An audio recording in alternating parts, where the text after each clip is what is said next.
Scoring 70 years ago, our fathers brought forth on this continent a new nation, conceived in liberty and dedicated to the proposition that all men are created equal.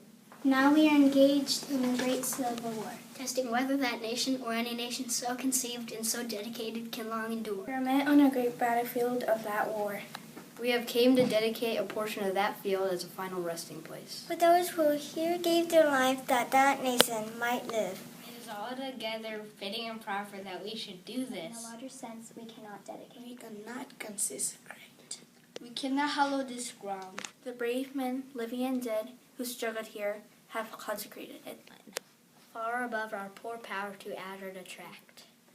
The word will wither not, nor long remember what we say here. But it can never forget what they did here. It is for us the living rather, to be dedicated here to the great task remaining before us, which they who fought here have thus far so nobly advanced. It is rather for us to be here dedicated to the great task remaining before. That from these iron dead we take increased devotion to that cause, for which they here gave the last full measure of devotion. That we here highly resolve that these dead shall not have died in vain, and under God shall have a new birth of freedom. and that the government of the people, by the people, for the people, shall not perish from the earth.